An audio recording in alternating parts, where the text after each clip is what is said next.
Graças a Deus. A gente fala do que Cristo tem feito na nossa vida, né? Como Deus tem nos abençoado. E essa é uma noite, assim, muito especial para a gente.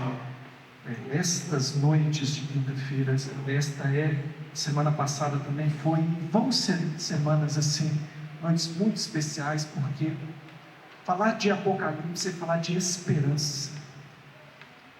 É falar de esperança. Eu quero te convidar a pegar a sua Bíblia e abrir no livro de Apocalipse, no capítulo 1. A gente vai percorrer esse capítulo hoje.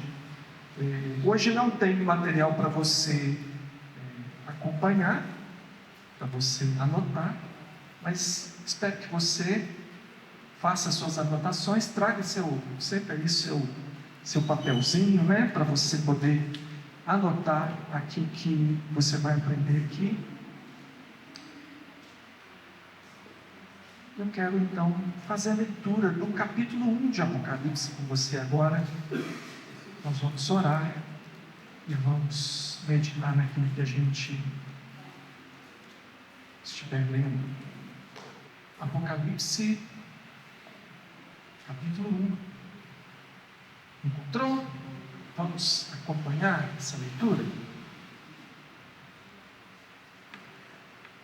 Revelação de Jesus Cristo, que Deus lhe deu para mostrar aos seus servos as coisas que em breve devem acontecer, e que Ele, enviando por meio do seu anjo, notificou ao seu servo João, o qual atestou a palavra de Deus e o testemunho de Jesus Cristo quanto a tudo o que viu. Bem-aventurados aqueles que leem e aqueles que ouvem as palavras da profecia e guardam as coisas nelas escritas, pois o tempo está próximo. João, as 7 igrejas que se encontram na Ásia, graça e paz a vós outros, da parte daquele que é, que era e que há de vir, da parte dos 7 Espíritos que se acham diante do seu trono, e da parte de Jesus Cristo, a fiel testemunha, o primogênito dos mortos e o soberano dos reis da terra.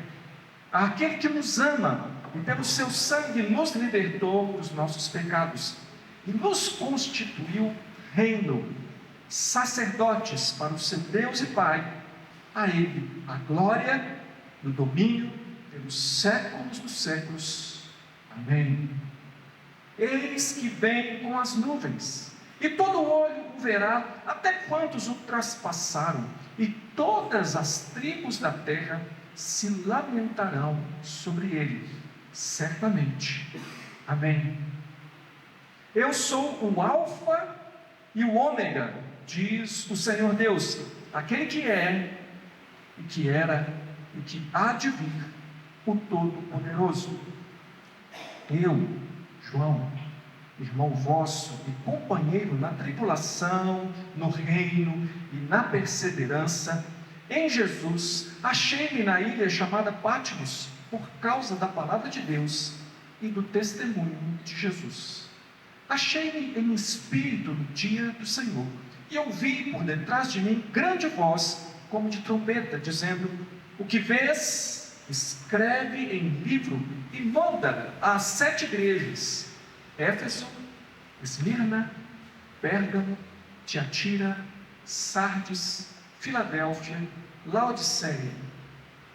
Voltei para ver quem falava comigo, e voltando, vi 7 candeeiros de ouro, e no meio dos candeeiros, um semelhante a filho de homem, com vestes talares e cingido à altura do peito com uma cinta de ouro.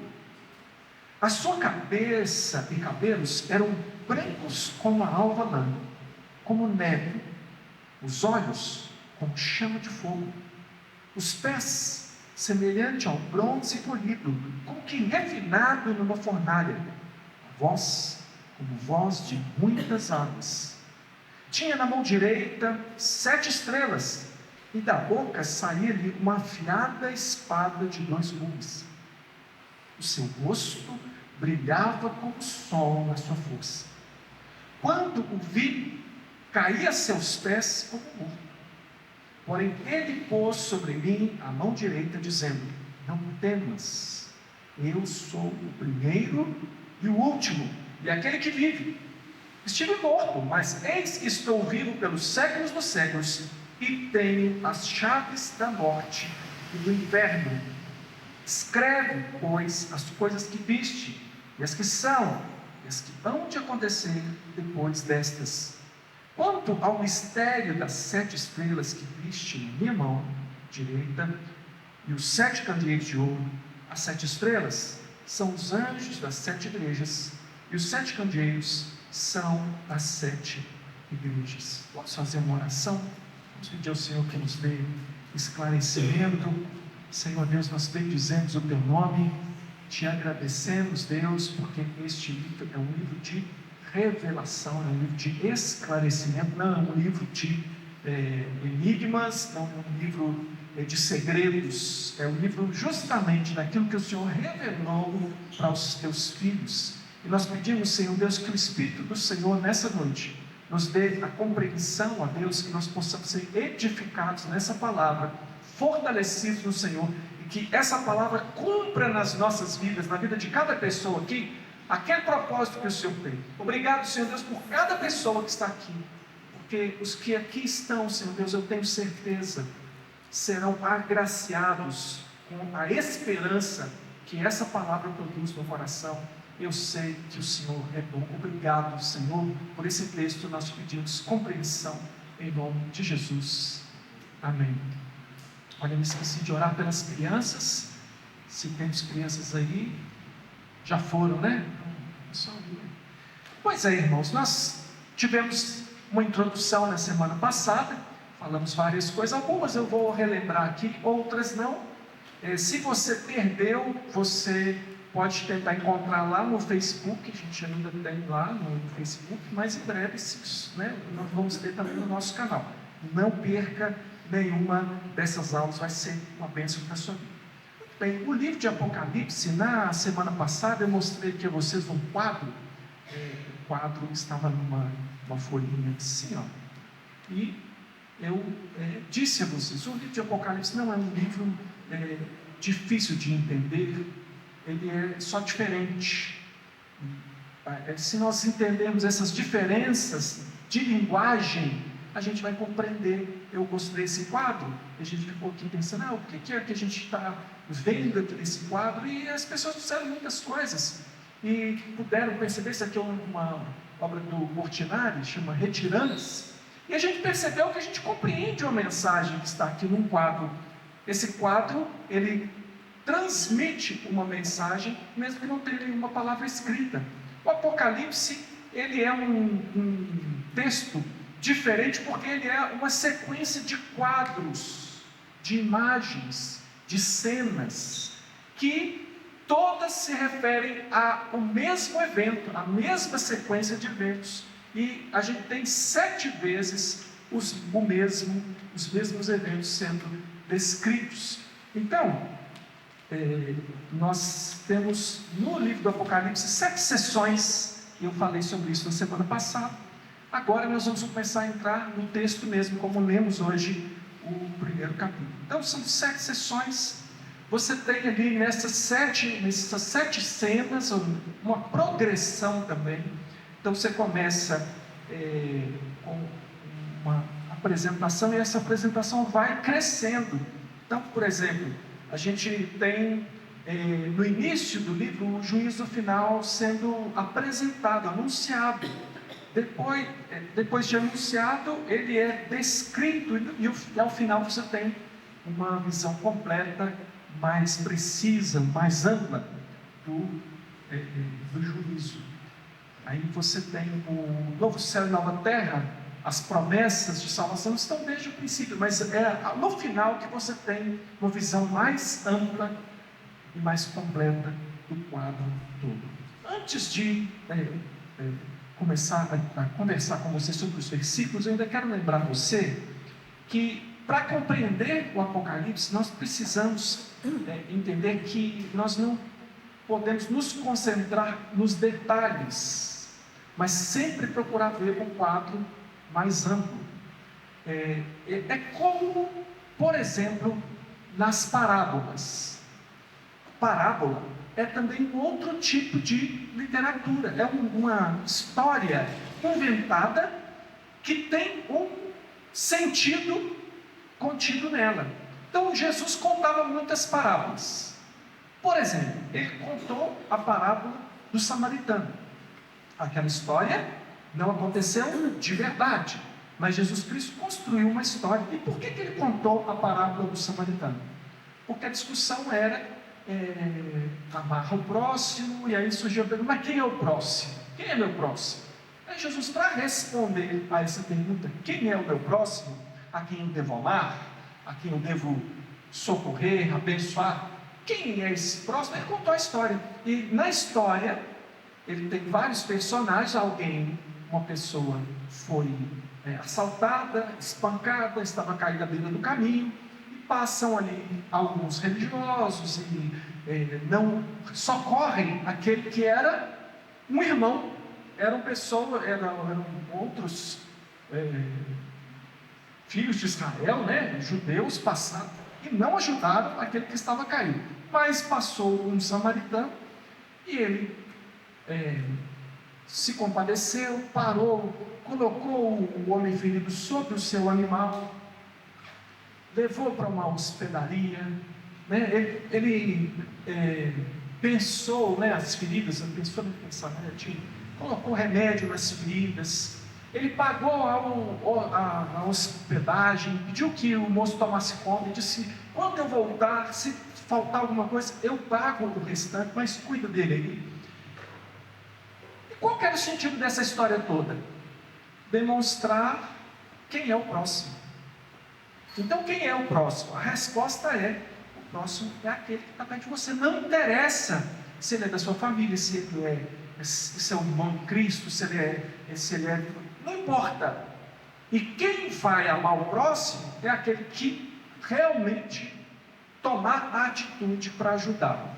Aí, essa é a mensagem, esse é o entendimento, a compreensão da parábola.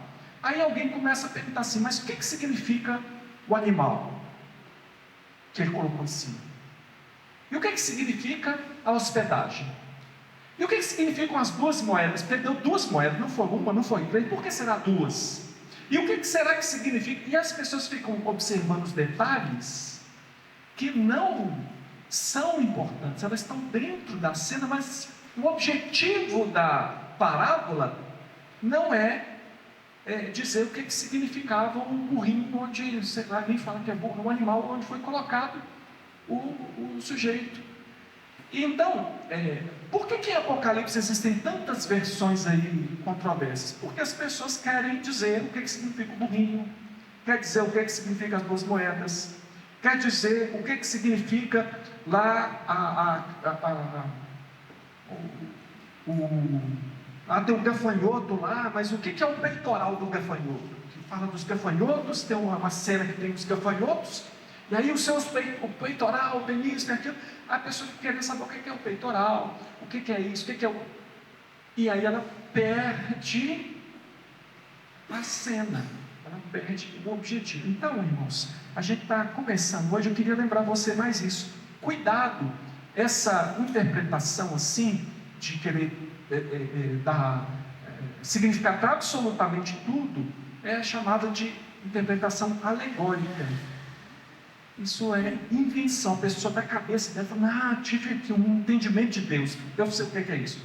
Eu já ouvi uma pessoa uma vez fazer uma interpretação alegórica das pragas do Egito.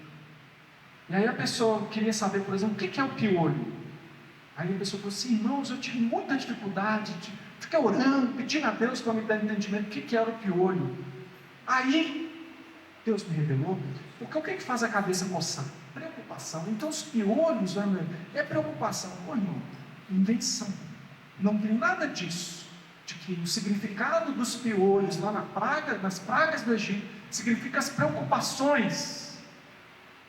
Então, cuidado quando alguém vem para você com olha, porque isso aqui no Apocalipse significa isso. Presta atenção se essa pessoa não está fazendo esse tipo de abordagem, né? Se ela não está assim, inventando um pouco. E aí a pessoa que às vezes está inventando, mas ela fala que foi Deus que falou com ela, o que a gente vai fazer, né? Então, Deus falou comigo que é isso. Irmão, não é assim.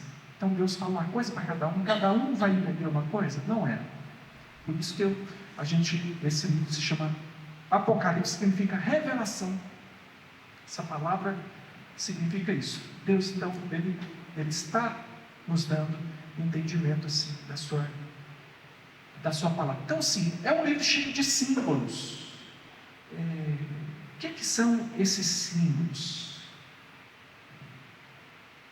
Nós temos que olhar então para o que é o geral. Olha só, outra coisa que a gente vai observar é o seguinte: o contexto histórico imediato de quando foi escrito. Eu falei disso na semana passada. Esse livro, essa carta, foi escrita para alguém dentro de um contexto. Existia alguma coisa que estava acontecendo naquele momento. A gente precisa saber o que é para que a gente possa interpretar. E você sabe que o contexto era o contexto da perseguição. O imperador Domiciano era a perseguição de Roma sobre a igreja, não somente Roma, mas toda a perseguição que os próprios judeus empreenderam. Então era um momento muito difícil, todos os apóstolos tinham sido já martirizados, só tinha sobrado o apóstolo João, a igreja estava num momento tenso, e então esse é o contexto que vai ajudar a gente a entender. Outra coisa é que nós temos que entender o Apocalipse dentro do contexto geral de toda a Escritura, porque toda a Bíblia ela tem um só enredo. Quando eu falo aqui que Apocalipse tem uma história só, na verdade a Bíblia toda trata de uma história só, que a gente chama de a história da redenção, a história da humanidade, a história dessa sequência de atos de Deus para nos salvar, que tem como ponto alto a crucificação de Cristo, a morte de Jesus e a sua ressurreição. E então o contexto geral da Escritura vai nos ajudar. O que significam os símbolos, os selos, as trombetas, as taças? Então cuidado, porque não se referem a algum evento histórico objetivo, que alguém vai dizer assim, então, mas por quê? As taças aqui tem a ver com a Segunda Guerra Mundial, porque foi o Hitler, não sei o quê e tal. Não é para ser visto no contexto amplo dessa história geral da redenção. Então, os símbolos que aparecem, essa linguagem simbólica que o livro traz, ela é bem compreendida assim, para o que significava na época, o que significava para aquela cultura, para aquele povo ali, o que um judeu, alguém que tivesse contato com a cultura judaica, naquele tempo, entenderia dessas coisas. Isso é importante, porque os códigos, era da época, se sabia o que era. Tem algumas coisas que, se eu disser hoje, ele tem um significado hoje, para nós, que no passado, ou digamos, no futuro, alguém pode pesquisar e descobrir o que significa. Se eu dissesse assim, massa, a massa atleticana, tem um significado hoje, mas daqui a 1000 anos, pode ninguém saber o que era esse time, o que era essa torcida, tudo, mas pode ser. E aí? Aí se alguém citar isso lá no futuro, ele precisa vir aqui no passado e descobrir que existia um time, que existia uma competição, que existia um grupo que era chamado assim. Aí você fala, tá, então agora eu entendi. Então quando você fala, por exemplo, 7, é um número que indica completude, alguma coisa que é completa. Eu vou falar algumas coisas rapidamente aqui para você, depois você pode, ou se você quiser anotar, anote o que você quiser, mas isso aqui não é essencial, porque tudo isso aqui, quando a gente chegar no texto, a gente vai falar de novo. Quando a gente chegar, por exemplo, um texto que tem lá o número 6, se 7 é plenitude, o 6 é insuficiência, é alguma coisa que está incompleta. Então, quando fala o número 6, você está falando de algo incompleto. Você está falando de 7, é algo que é completo. Está falando de 4, 4 também é algo completo. Também dá a ideia de plenitude, especialmente geográfico, os 4 cantos, é alguma coisa completa, tá? Se você vê alguma coisa que tem chifre, o chifre indica força, poder. Se você vê que olhos é ponto de vista, capacidade de visão. Se você vê mar, são as forças do caos.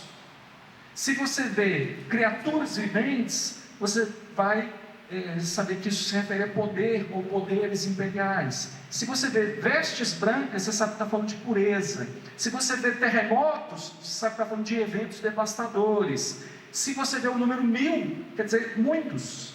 Se você vê 12, também está falando da integralidade do povo de Deus. Então o número 12 ele tem a ver com o que é completo a respeito do povo de Deus. Por exemplo, quando você encontra 144 mil, o que é 144 mil? É 12 vezes 12 vezes 1000.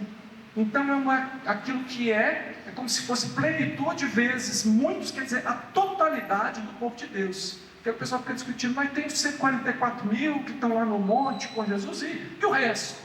Gente, isso é o símbolo do todo. Esse 144 mil é para dizer que é todo mundo mesmo. É 12 vezes 12 vezes 1000.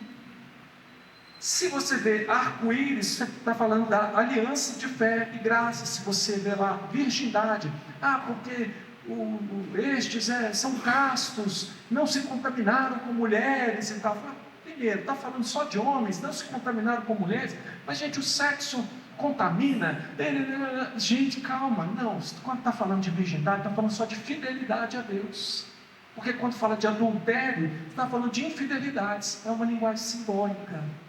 Quando fala de trombetas, está falando de anúncio de juízo. Muito bem, vamos para o capítulo. E vamos pensar um pouco na igreja. Você é a igreja de Deus. Naquele tempo que foi escrito esse capítulo aqui, esse livro, o Império Romano já existia há 600 anos, aproximadamente. E se dizia a respeito de Roma que a glória de Roma e o poder de Roma eram eternos. Roma tinha superado todos os poderes do mundo e Roma era vista como imbatível. É um poder que ninguém consegue superar. Será que o poder e a glória de Roma eram mesmo eternos? E aí quando a igreja olhava para o Império Romano empenhado em destruir a igreja, puxa, que beleza você saber que o Império quer acabar com você. E você vendo os irmãos passando pelo que eles estavam passando, e a morte de tantos. Mas será diferente hoje? Nós temos hoje um volume de perseguição tremendo. A gente deixa várias revistas aí da Missão Portas Abertas espalhadas pela igreja, você vai ali atrás, você pega algumas, você lê.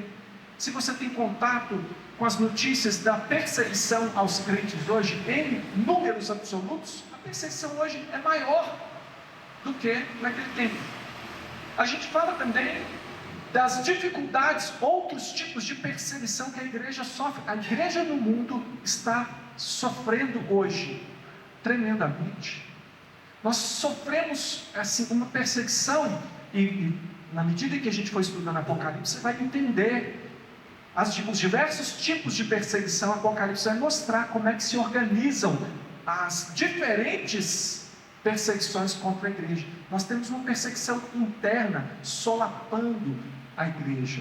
A gente olha para igrejas na Europa que foram assim berço de missões no mundo, igrejas onde aconteceram tremendos avivamentos, igrejas que fizeram a diferença na evangelização do mundo, que se desviaram completamente da doutrina bíblica e que fecharam mesmo as portas.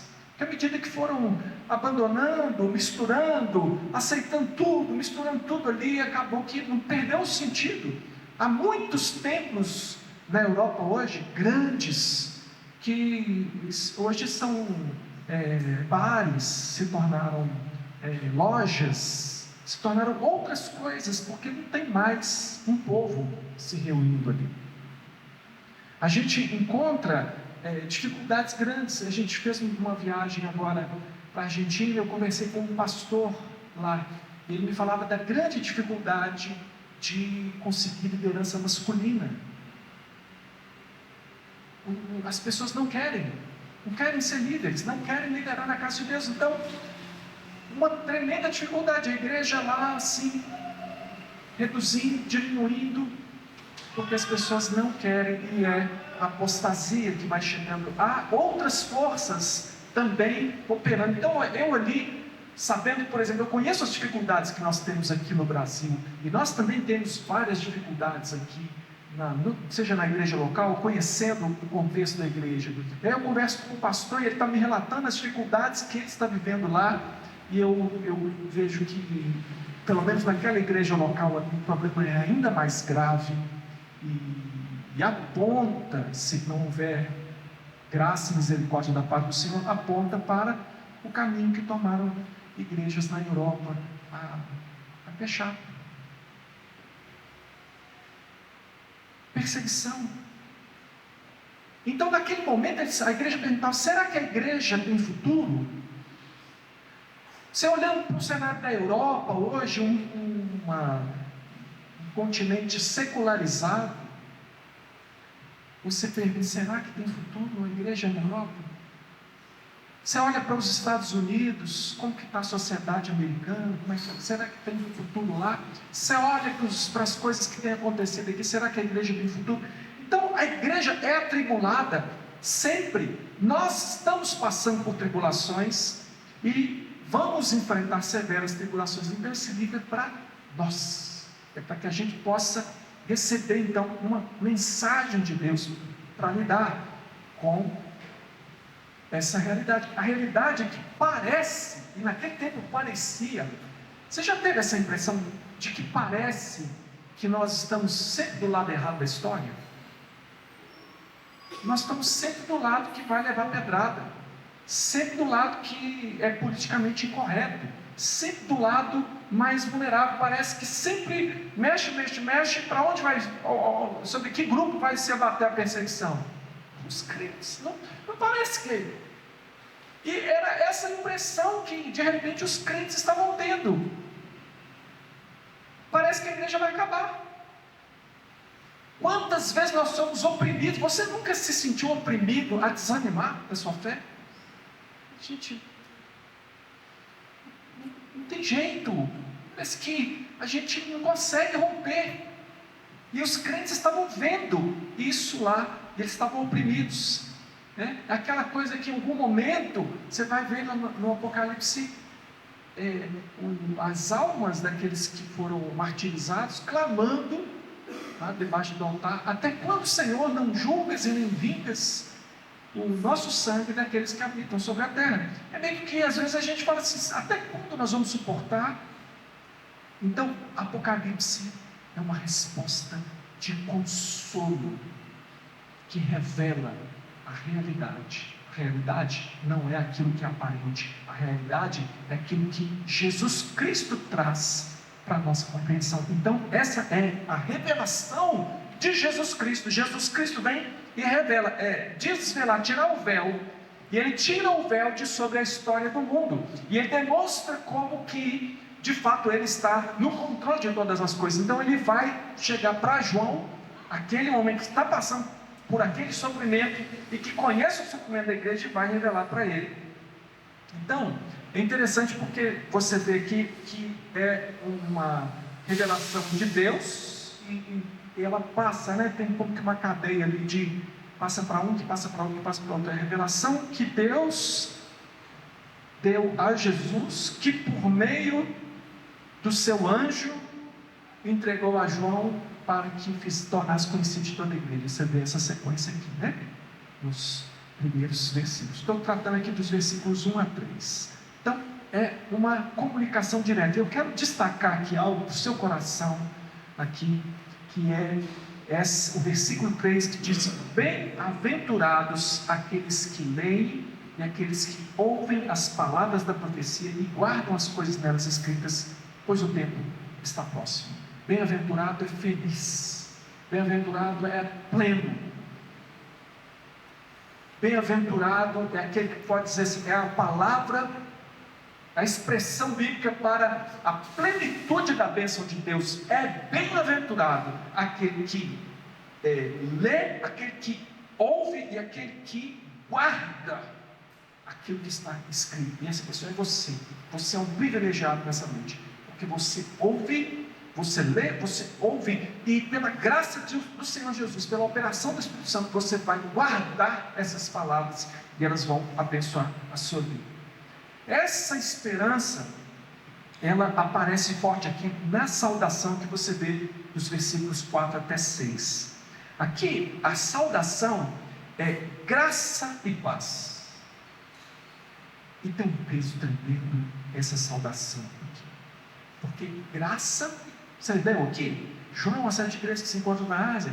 Graça e paz a vós outros. Graça e paz. Graça, esse movimento salvador de Deus, esse perdão, essa justificação que Deus atribui a você, Ele justifica você, essa graça, que é esse movimento de Deus para salvar a sua vida, e a paz que é decorrente disso, essa paz com Deus, essa paz que te deixa tranquilo. Então veja, alguém que está passando por tribulações, você que está passando objetivamente por tribulações na sua vida como crente, dificuldade de ser crente, a tribulação que nós estamos vivendo como igreja nesse mundo, sofrendo todos as afrontas, os ataques que vêm contra a igreja de Deus. Então Deus chega para a gente e diz assim, paz, né? João aqui, tendo recebido essa revelação, diz graça e paz. Isso aqui não é um desejo. Ele não está dizendo, tomara que vocês recebam de Deus graça, tomara que a paz caia sobre vocês. Ele está dizendo assim, algo concreto que Deus ministra sobre a vida do seu povo. E Deus ministra diretamente sobre você. Graça e paz. E ele fala então da parte de quem? Que não é da parte de João. Ele fala da parte daquele que é, que era e que há de vir. O Pai. Quem é aquele que é e que era e que há de vir? O Pai. E ele fala, e da parte dos 7 Espíritos, o Espírito Santo. Você lembra que 7, plenitude, né, irmão? Porque se você vai interpretando tudo literalmente, aí não é trindade, mas já falei nesse semana passada, aí é nome, né? Você me fala isso, como é que seria isso? Esses são 7 Espíritos, mais um Pai, mais o Filho dá 9, então não é literal. Quando fala 7 Espíritos, está falando do Espírito Santo. Então quando fala assim, essa graça e essa paz, ela procede do Pai, ela procede do Espírito Santo e ela procede de Jesus Cristo. Então a gente tem 3 confortos aqui, só nessa saudação, que são tremendos para o nosso coração, quando nós enfrentamos a dificuldade que é ser crente. No meio das perseguições, no meio das lutas, você tem aqui o conforto do Pai eterno, o Todo-Poderoso. Ele é Todo-Poderoso, Ele intervém, aquele que há de vir. A gente pensa assim na volta de Jesus, mas a volta de Jesus representa a conclusão de todo esse movimento de Deus a nosso favor, aquele que intervém. Então, veja, aqueles crentes naquele momento, Roma eterna era aquilo que estava ali batendo neles. Roma é insuperável. Se Roma resolver que vai acabar com você, vai acabar com você, porque ninguém resiste a Roma. Roma é eterna, mas aqui ele fala, aquele que é o eterno. Quem é o eterno? É Deus. Então não é Roma, não é o mundo, não é a dor, mas é o Deus a quem nós servimos, que é eterno. Por isso que essa graça e essa paz, ela tem substância. A gente recebe isso, com certeza. Nós temos o conforto do Deus Todo-Poderoso que sustenta a sua palavra. Você tem o conforto do Espírito. completo e presente. 7, o Espírito de Deus, completo e presente. Ele está rememorando para a igreja o que significa esse Espírito agindo sobre nós. Então, haviam, para todo lugar que você andasse no Império Romano, você veria os vários símbolos da presença de Roma, do poder de Roma, dando assim, procurando trazer para a mente das pessoas que Roma era onipresente, que Roma estava em todo lugar. Mas não. Quem está em todo lugar é o Espírito de Deus. Ele está mais do que no lugar. Veja que quando acontece o Pentecoste, o Espírito Santo, ele não ficou ao derredor do povo de Deus. O Pentecoste marca a habitação do Espírito Santo em todo crente. Então, quando ele vem dizendo assim, graça e paz da parte do Espírito Santo, paz mesmo, paz verdadeira, ministrada dentro do seu coração, na sua vida, pela presença poderosa daquele que dá sustento para a sua alma. Mas recebereis poder ao descer sobre vós o Espírito Santo, e sereis minhas testemunhas tanto em Jerusalém como em toda a Judéia e Samaria, até os confins da terra. O Espírito Santo dá poder ao povo. O povo de Deus, mesmo enfrentando as lutas, recebe essa graça, essa paz que procede do Espírito de Deus. Esse Espírito que está presente em você e que também está presente diante do trono de Deus. Então também há essa ligação, esse Espírito que está em você, que é o próprio Deus, que faz essa conexão entre nós e Deus. Por isso somos o corpo de Cristo. Então, olha que maravilha, que consolo é esse Espírito de Deus. E ainda o consolo, o conforto do Filho, que é a fiel testemunha. E da parte de Jesus Cristo, verso 5, a fiel testemunha. O que é testemunha? Testemunha vem, a palavra utilizada aqui, ela vem do termo martirel, ou martiria, que é aquela palavra que nos traz, no português, a palavra mártir, que é aquele que morre por uma causa ou por algum motivo. Então, o testemunho que se trata aqui é o testemunho de alguém que está disposto a dar a própria vida. E Jesus Cristo acima de qualquer um de nós, de qualquer outro, Ele é a verdadeira testemunha. Ninguém é mais testemunha do que Jesus Cristo, a testemunha fiel, a peça central da nossa salvação. É Ele que está falando graça e paz. Compreende, irmão? Por que às vezes a gente chega aqui e fala assim, boa noite, irmãos, boa noite, graça e paz do Senhor Jesus. Irmão, graça e paz do Senhor Jesus tem um significado profundo. Quando você compreende isso, tem que falar amém, glória a Deus. Mas não é para fazer caricatura, não é que você tem que responder isso, a gente vai fazer um coro agora, não, fala de novo. Eu quero que no seu coração você entenda isso. Não quer dizer que você tem que gritar, não, mas você tem que entender que quando ele está falando isso, não é um desejo. E quando nós falamos isso, não estamos falando de um desejo, nós estamos falando de uma operação de Deus sobre a igreja, como que Deus opera. Então, para aquele moço que estava ali na ilha de Pátimos, vem o Senhor e ministra sobre ele essa graça e essa paz. E aí, quando ele fala à igreja, ele ministra essa paz que procede da testemunha fiel, do primogênito dos mortos. Olha que esperança, essa graça e a paz que procede do primogênito dos mortos. Por que o primogênito dos mortos? Mas a gente não morreu antes de Jesus? O que é o primogênito dentre os mortos? Jesus é o primeiro que morreu e ressuscitou da forma como nós haveremos de ressuscitar. Ele foi o primeiro, nós seguimos a fila. Vamos também ser ressuscitados. Então, aqueles que morrem em Cristo Jesus, diz a palavra de Deus, que eles ressuscitarão primeiro, depois nós os vivos seremos transformados. Então Jesus Cristo, aquele que diz para você graça e paz no meio dessa sua tribulação, é aquele que tem o poder sobre a morte. Olha que tremendo, irmãos. É o primogênito entre os mortos. A ressurreição de Jesus é a garantia da nossa ressurreição. Ele mostrou para a gente que ele faz mesmo. Ele é o soberano dos reis da terra. É Ele que está no controle. Ele é o soberano dos reis da terra. E Roma, ela tinha o seguinte procedimento: ela invadia uma região, aí ela não tirava os líderes ali e colocava os seus, não. Ela seduzia esses líderes, convencia esses líderes que a melhor coisa que ele podia fazer era servir a Roma. Então eles procuravam convencer eles com o esplendor de Roma, com o poder de Roma. Eles costumavam pegar os jovens, levar os jovens para conhecer e tal, os filhos de nobres, aquelas pessoas que seriam influentes no futuro, para mostrar para eles como Roma era sensacional, para que eles, retornando, eles pudessem fazer a propaganda de Roma. Então Roma se gabava de ser soberana sobre os reis da terra, porque ela não tirava o rei, ela convencia e começava a reinar sobre aquele rei local, sobre aquele governo local lá. Ela encampava aquele governo, e aquele governo começava a tributar para Roma e defender Roma.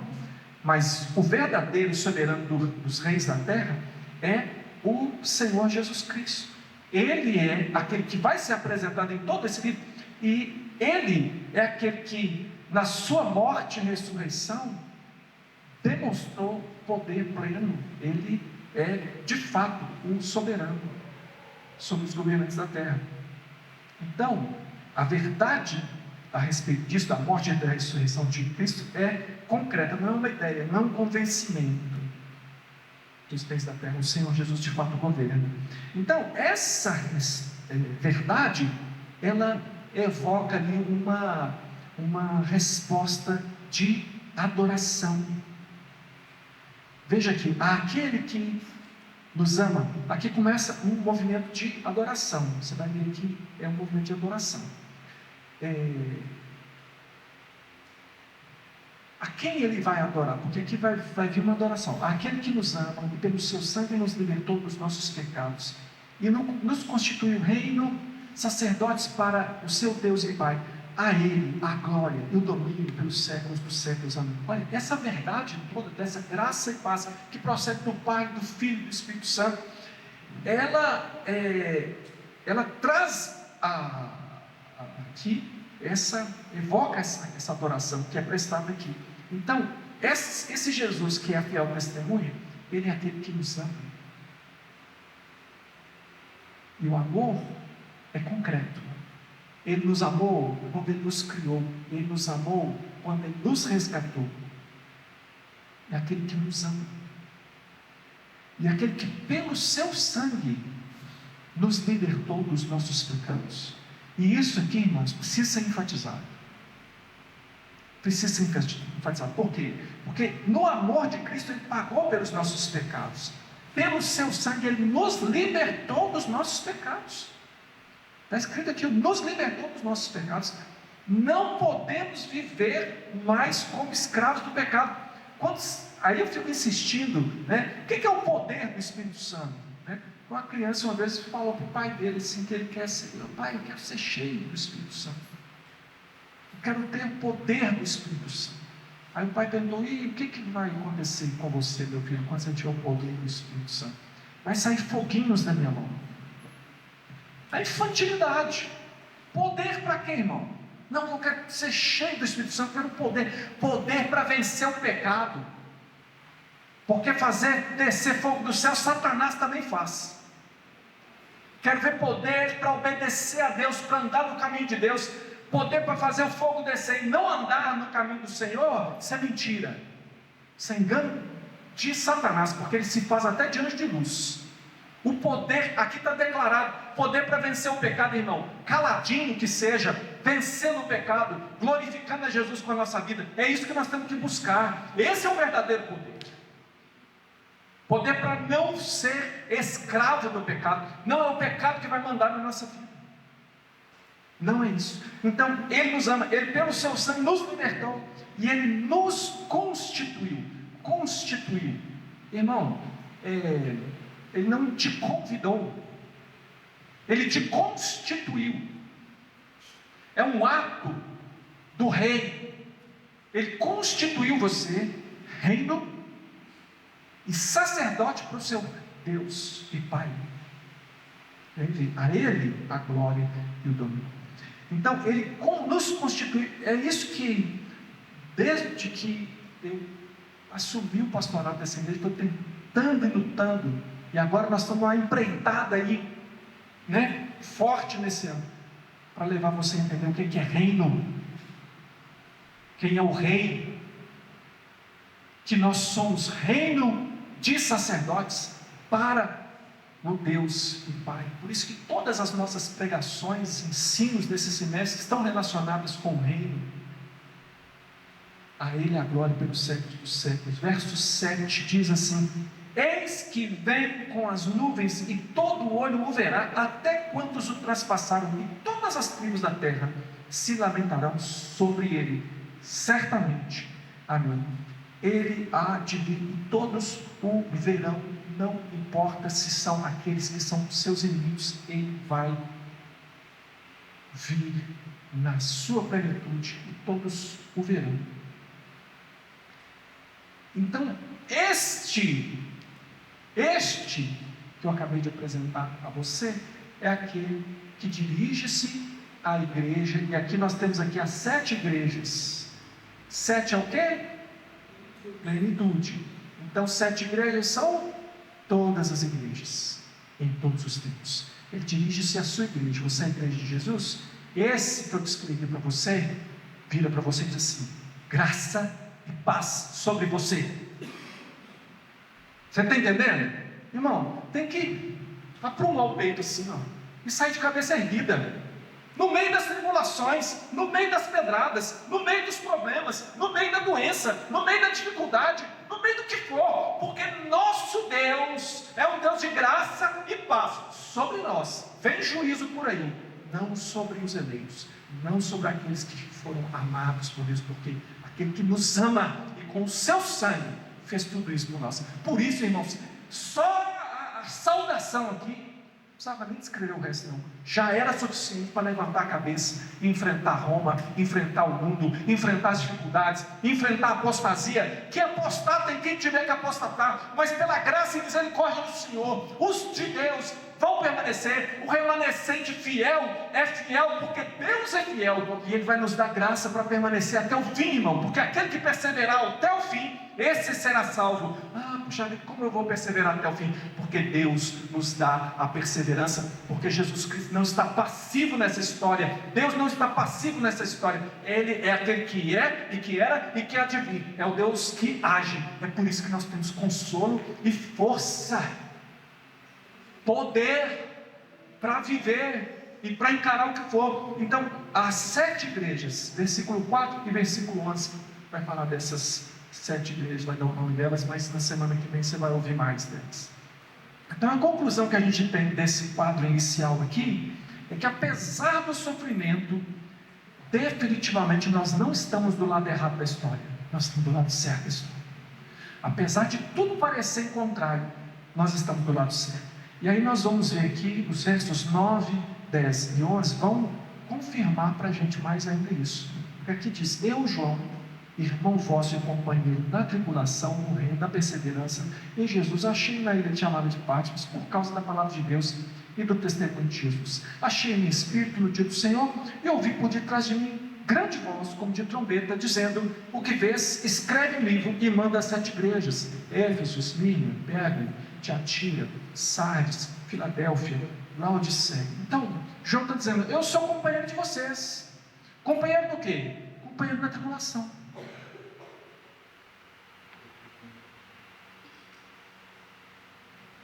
E tem gente que fala que não, a igreja não pode ter tribulação, a igreja é só vitória. Se tem problema, então o povo não conhece a história da igreja, o povo não conhece a Bíblia.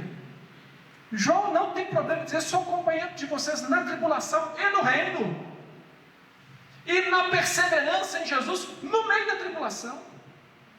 Ele está em Patmos, está preso, era uma ilha para onde iam os prisioneiros políticos. Preso político, vai para onde? Ilha de Patmos. Ele está lá porque para Roma os cristãos eram uma ameaça à política de Roma. João está lá: sou companheiro de vocês estou na ilha de Patmos pelo testemunho de Jesus. Essa palavra testemunho é muito cara em Apocalipse, tá? Essa palavra testemunho é muito cara na palavra do Senhor, especialmente no Novo Testamento, porque fica mais claro esse testemunho. Então, ele estava lá, ele recebe isso no dia do Senhor, estava em espírito no dia do Senhor. Irmão, o que é o dia do Senhor? É o dia da ressurreição de Cristo. Não tem dia melhor para receber essa mensagem, né? Não tem dia melhor, porque a igreja começou a cultuar a Deus no chamado dia do Senhor, porque era o dia em que a gente se lembra da ressurreição de Cristo. Então eles fazem o culto, e ele está no dia do Senhor, ele sabe que é o dia do Senhor, não era segunda, não era terça, não era quarta, não era quinta. Ele fala, foi no dia do Senhor, eu estava em espírito, no dia do Senhor, no dia que eu estava pensando ali em Cristo ressurreto, vem o Senhor, e ele vem e comissiona João a escrever a igreja. Então, irmão, a gente precisa entender desses versículos aqui, desse período aqui, que partilhar o reino de Jesus envolve participar dos seus sofrimentos. Veja o que Pedro escreve lá em 1 Pedro 4, 12 e 13. Amados, não estranheis o fogo ardente que surge no meio de vós, destinado a provar-vos, como se alguma coisa extraordinária estivesse acontecendo. Percebeu o que ele falou? Não estranha, como se estivesse acontecendo alguma coisa demais aí. Não é nada demais. Pelo contrário, alegrai-vos na medida em que sois coparticipantes do sofrimento de Cristo, para que também na revelação de sua glória vos alegreis. Então ele fala assim, eu, companheiro na tribulação, irmãos, para de entrar em crise porque tem problemas na sua vida, porque tem perdas na sua vida, porque tem dificuldade, porque você está tendo dificuldade para ser crente, porque 1000 caem do seu lado e 10.000 caem à sua direita. Glorifica a Deus porque você não foi atingido na sua fé, você persevera, você vai perseverar mesmo que for com a espada na sua garganta, que foi literal para muitos crentes naquele tempo, que é literal para muitos crentes que estão vivendo os nossos dias, mas existem outros tipos de perseguições que nos acontecem hoje, que trazem tristeza, que trazem desânimo para nós. Muita coisa soa como uma perseguição tremenda, mas nós vamos nos alegrar, porque se formos considerados dignos, como os cristãos que apanharam lá, em Atos, os cristãos apanharam, e eles saíram felizes, porque eles foram considerados dignos de apanhar por causa de Jesus. Olha que privilégio. Me espancaram por causa de Jesus, olha que privilégio. Não saíram de lá reclamando com Deus, eu tenho buscado o Senhor, eu tenho sido fiel, eu não aceito isso, eu não aceito apanhar por causa do Senhor, eu não aceito esses problemas.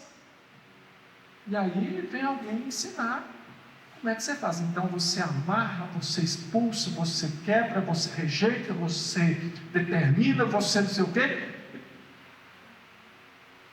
Você não vê isso na Bíblia? Você vê isso na Bíblia? Porque eu leio a Bíblia. A Bíblia que eu leio. Eu leio a Bíblia e aqui em Apocalipse, João está dizendo, meus irmãos, meus companheiros na tribulação. O apóstolo Pedro, que segundo a tradição foi crucificado de cabeça para baixo, não está escrito na Bíblia, mas a tradição histórica diz que ele foi crucificado de cabeça para baixo. Ele fala para os irmãos, não tem nada demais acontecendo, não estranhem o fogo ardente que está surgindo no meio de vocês, porque isso é para provar a fé de vocês. E quando vem provação, irmão, é para a gente ser aprovado. A prova que Deus nos dá não é para reprovação, para nos aprovar. Então fica tranquilo, enfrente a luta, enfrente a dureza, as promessas de enxugar as nossas lágrimas, vem aí, nós vamos estudar ainda mais à frente. Agora veja aqui, quem é, aqui tem uma descrição dessa fiel testemunha, né? E nos versos 12 até o verso 16, você vai ver aqui uma descrição, né? Voltei para ver quem falava comigo, voltando vi, 7 candeeiros de ouro, e no meio dos candeeiros um semelhante a filho de homem, com vestes talares e cingido à altura do peito com uma cinta de ouro. A sua cabeça e cabelos eram brancos como a alva lã, como a neve, os olhos como chama de fogo, os pés semelhantes ao bronze polido, como que refinado numa fornalha, a voz como voz de muitas águas. Tinha na mão direita 7 estrelas, e da boca saía uma afiada espada de 2 gumes. O seu rosto brilhava como o sol na sua força. Quem é esse? Vestes talares, quer dizer, vestes longas. Quanto mais longa a veste, maior a autoridade na época. Então, se alguém vestia uma veste até aqui, é uma autoridade. Aquele que tinha as roupas compridas, talares, as roupas longas. Então, é a visão que João tem desse que fala com ele, que se aproxima dele, né? Que fala com ele. Voltei para ver quem falava comigo. Ele estava vestindo vestes talares, ele tinha um cinto de ouro ali no peito, e ele estava andando no meio dos candelabros, dos candeeiros, e esses candeeiros, ou candelabros, eles evocam a figura do templo. Quem é esse, com vestes talares, no meio dos candeeiros? É o sumo sacerdote, segundo a ordem de Melquisedeque, o nosso sumo sacerdote. Seus cabelos são brancos. O que quer dizer? Isso aponta, a gente já tem uma figura dessa na Bíblia, descrita em Daniel capítulo 7, é o ancião de dias. A ideia, os cabelos brancos indicam honra, sabedoria. Os olhos são de fogo, por quê? Porque ele tem capacidade de ver e de julgar com perfeição, ele vê todas as coisas. Você sabe que o olho funciona com a luz externa. Se apagar todas as luzes aqui, a gente vê bem menos, né? Se você estiver num lugar assim, de escuridão completa, você não enxerga nada, porque o seu olho precisa de uma luz externa. Jesus Cristo tem luz própria, ele vê todas as coisas, porque ele tem esse poder. Os seus pés são de bronze polido. Isso está de novo ecoando o ancião de dias que Daniel descreve lá em Daniel 7. Isso indica possivelmente pureza no julgamento, e é um indicativo de plenitude de autoridade. As 7 estrelas na mão direita. Aí é interessante porque na época, Domiciano, que era o imperador, um filho dele, que o sucederia, morreu na infância, que seria o herdeiro. E eles fizeram moedas com a criança, o menino, brincando com as estrelas, como se ele fosse o menino Zeus, que estaria governando nas estrelas. Então a ideia era que Domiciano estava dizendo assim: o meu filho, porque eles tinham o imperador como uma divindade, ele disse: o meu filho reina nas estrelas. Ele reina, porque ele é um filho do divino, ele é divino também, ele reina nas estrelas. Mas quem é que tem as estrelas efetivamente nas suas mãos? É Deus. Então, é uma figura que não passaria desapercebida para aquele período de Domiciano. Jesus é o verdadeiro Filho de Deus que tem as estrelas, e as estrelas são o povo de Deus nas suas mãos. Ele reina sobre esse povo.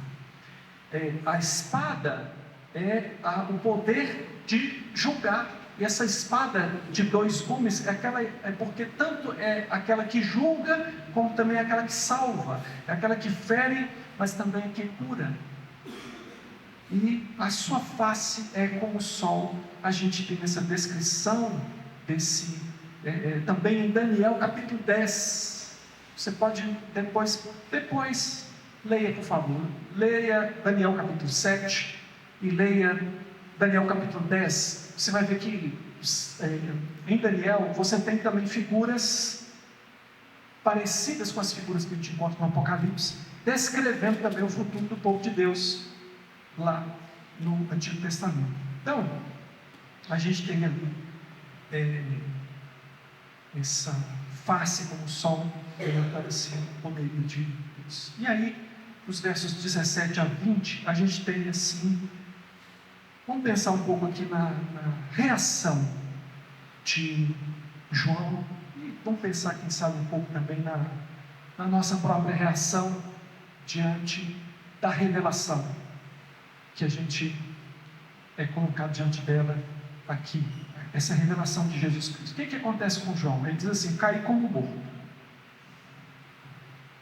Primeira reação: caí como morto, não tinha força. Mas ele põe sobre mim a sua mão direita e ele diz: não temas. Mas como que eu não vou temer? Você não temeria, não, irmão? Pensa você na cena. Aí você se volta e aí você tem essa visão. Não temas. Por quê? Porque eu sou o primeiro e o último, e aquele que vive. Pensa só, olha, ele vê essa figura. Quem é essa figura? Essa figura está falando com ele. Ele desfalece ali diante daquela visão.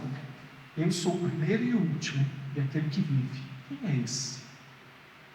Eu sou aquele que estive morto, mas estou vivo pelos séculos dos séculos. Quem é esse? Eu tenho as chaves da morte e do inferno. Quem é esse? Por que não precisa temer? Porque é Jesus que está ali. É o nosso Salvador. É Ele quem está falando conosco. É Ele quem está trazendo a revelação.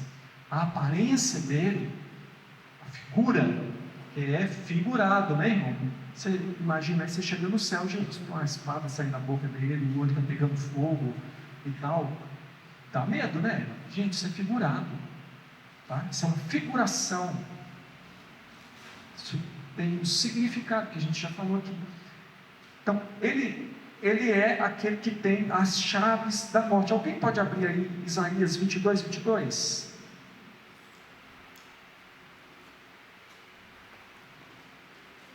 Vamos lá, Isaías 22, 22. Porei sobre o seu ombro a chave da casa de Davi. Ele abrirá e ninguém fechará. Fechará e ninguém abrirá. Esse Jesus que se apresenta aqui, tendo a chave, é aquele que foi profetizado. Aquele que veio conforme todas as profecias a seu respeito. Ele tem o poder, efetivamente. Ele é o primeiro e o último. Ele é aquele que esteve morto, mas que foi visto ressuscitar por uma multidão de pessoas. E ele tem as chaves da morte e do inferno. Ele fala assim: não tenha medo, sou eu, Jesus, e tudo está nas minhas mãos. Por isso você não precisa temer. Oh, irmãos, o João que se reclinava no peito de Jesus. E aí ele está passando por todas aquelas tribulações, está em Pátimos. E aí ele tem uma visão terrível dessa. Mas aí Jesus fala: não tenha medo. Ele não deu conta, caiu. Aí Jesus vai, põe a mão nele, levanta ele e fala: não tenha medo, sou eu. Sou eu. Então agora eu vim aqui para te dar uma lição. Você escreve as coisas que vão acontecer depois dessas. Eu quero que a minha igreja saiba. Quero que ela saiba quem eu sou. Eu quero que ela saiba o poder que está nas minhas mãos. Eu quero que ela saiba o que eu comunico a ela. Eu quero que ela saiba o caminho que ela tem pela frente. Eu quero que ela saiba quem está no governo. Eu quero que ela tema aquele a quem deve ser temido. E quando os cristãos foram ameaçados de morte, você se lembra em Atos? Vocês parem de falar nesse nome, senão nós vamos matar vocês. A resposta foi sim. Nós temos medo daquele que pode matar o corpo e lançar a alma no inferno. Se você tiver esse poder, não tem medo de você. Agora, aquele que pode matar o corpo? Não temos medo. Então, escreve. As estrelas são os anjos. As opiniões são inconclusivas, irmãos. Quem são esses anjos? Então, especulação. Se falar, alguém afirmar, esses anjos são os pastores das igrejas. Esses anjos são anjos que realmente... Irmão, é especulação. Não tem clareza quanto a isso, mas...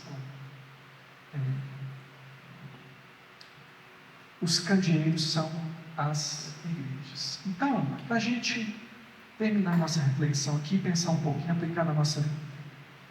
O Apocalipse está fundado na mente, revelação. O Apocalipse é o quê? A revelação de Deus que está exposta aqui. Ela está fundamentada na mente e na revelação de Deus, aquilo que Deus quer revelar. É isso que está aqui nesse primeiro capítulo. Deus em Cristo Jesus é o autor real desse livro, que contém o propósito de Deus para a história da igreja. É isso que nós vamos encontrar aqui em Apocalipse. Então, você precisa sair daqui hoje se lembrando que essa graça e paz procede desse Deus Pai, Filho e Espírito Santo, que é o Deus atuante e que tem poder para efetivamente te dar essa graça e essa paz no meio da tribulação. Ele pode te pegar pela mão direita e te falar, não temos, quantas vezes for necessário. É Ele que sustenta a igreja e vai sustentar até o fim, vai sustentar você como crente. No dia da tribulação, no dia da dor, no dia da perda, até na morte, a sua morte, Ele vai te sustentar. Porque preciosa é a morte dos santos de Deus. A Bíblia diz que preciosa é a morte dos santos, ou seja, quem são os santos? Santos são aqueles que foram santificados por Deus. Todos os crentes são chamados por Deus de santos. Por quê? Mas eu não sou santo. Mas Deus fez você santo por quê? Porque Cristo pagou pelo seu pecado. Então já não há mais condenação para aqueles que estão em Cristo Jesus. Por isso, quando Jesus fala que você é santo, você é. Porque Ele é quem comunica a você a santidade dele, não a sua. Ele não está dependendo da sua santidade. Ele está chamando você para a santidade. Agora você vive conforme aquilo que eu fiz na sua vida.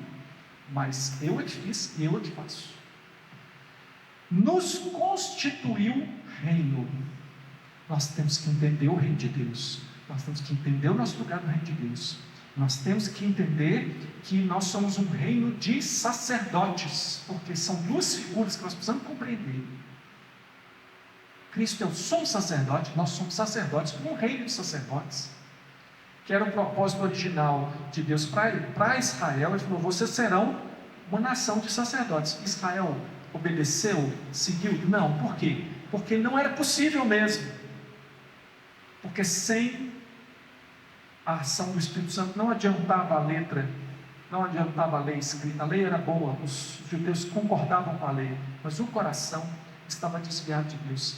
Cristo Jesus vem e começa a igreja, e aí nós compreendemos, nessa maturidade nossa espiritual, que é no poder do Espírito Santo que nós conseguimos seguir a palavra. Então já não é mais apenas conhecer a palavra, mas ser cheio do Espírito Santo.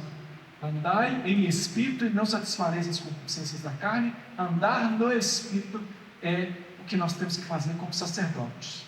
O sacerdote andava com o peitoral dele, no peitoral estava escrito em santidade ao Senhor. Estava escrito na roupa dele, nas indumentárias dele, santidade ao Senhor. Nós somos um reino de sacerdotes. O sacerdote ministra ao mundo, irmãos. Nós somos chamados para nos constituir o reino de sacerdote para o seu Pai. Nós somos chamados ao testemunho pela testemunha fiel.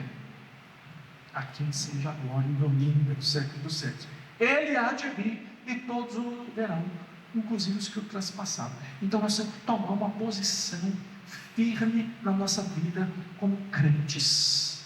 Vamos parar de churumelas, irmãos. Vamos parar de bobeira. Vamos parar de reclamar. Vamos parar de achar que nós temos o maior problema do mundo. Vamos parar de achar que César que governa, que o mundo governa, que o diabo governa, que quem quer que seja governa, que nós não temos força, que nós somos pobrezinhos, miserávelzinhos. Não somos. Nós temos o poder para enfrentar todas as coisas. Tudo posso naquele que me fortalece. Esse tudo posso, eu posso morrer por Cristo, mas não vou abrir mão da minha fé, porque eu sei em quem tenho crido. E as minhas promessas são eternas, minhas promessas não são temporais. Eu não vou ceder às promessas idiotas que Satanás teve coragem de fazer para Jesus. Tudo isso te darei se prostrado me adorares. Mas tem gente aí que não precisa dar nada. Qualquer balinha, fala, eu te dou essa balinha aqui para você negar Jesus, né? Não posso com doce. Tinha que pegar a balinha do Satanás. É mais ou menos assim. Nós temos que parar com isso. Nós temos que parar com isso, irmãos. Vamos levar a sério. Olha, eu quero essa paz sobre a minha vida. Bem, eu quero essa graça. Ela está operando na minha vida, eu não posso esquecer. Eu preciso viver esse evangelho. Irmãos, estudar Apocalipse vai ser um bálsamo para a sua alma. Não é para você ficar, agora eu sei que são os chifres na cabeça da besta, do não sei o que saiu do mar. Não é para isso. É para você ser fortalecido na sua fé e você poder proclamar o testemunho de Cristo. A testemunha fiel. Ele é a testemunha fiel. Nós somos também suas testemunhas. Amém? Então, vamos orar agora. Feche os seus olhos aí onde você está. E pensa nessa graça maravilhosa, nessa revelação de Jesus. Eu queria estar lá para eu receber. Irmão, você está aqui e está recebendo a revelação. Essa é a revelação para você. No seu tempo, no seu momento de vida. Deus só tinha um João. Não precisa de outro João, não. Você é outro. Pode até ter o nome de João, mas você é outro, tá? João. Você precisa ser a testemunha de Cristo. Você tem que ser a testemunha de Cristo. Onde Cristo te colocou? É para você viver agora, sustentar até o fim o testemunho de Cristo. Que a graça e a paz do Senhor Jesus é sobre você. Se fortaleça na graça do Senhor Jesus. Senhor Deus, nós glorificamos o Senhor, porque o Senhor se manifestou sobremaneira à tua igreja. Ó Deus, bendito seja o Senhor que traz revelação para a tua igreja. A revelação está clara, a revelação está escrita, a revelação não precisa de novas revelações, nós temos a revelação plena na Escritura Sagrada. Nós somos edificados por essa revelação, nós vivemos por essa revelação de que servimos àquele que governa, aquele que é pleno de poder, o Todo-Poderoso, aquele que nos consola, aquele que pagou o preço, que nos ama e que nos fez reino de sacerdotes. Senhor Deus, ajuda-nos a viver de cabeça erguida no meio das provações, das tribulações. Se caírem 1000 ao nosso lado, 10.000 à nossa direita, nós não seremos atingidos, Senhor, porque Tu és o nosso Deus. O Senhor vai guardar a nossa alma, o nosso tesouro vai ser guardado pelo Senhor até o dia de Cristo Jesus. Nós te veremos, e o mundo que te odeia também te verá, e Satanás e os seus anjos te verão na tua glória, na tua volta. Nós aguardamos, Senhor. Sustenta a tua igreja na esperança do cumprimento da tua palavra. Nós oramos assim, Deus, em nome de Cristo Jesus. Amém, Senhor.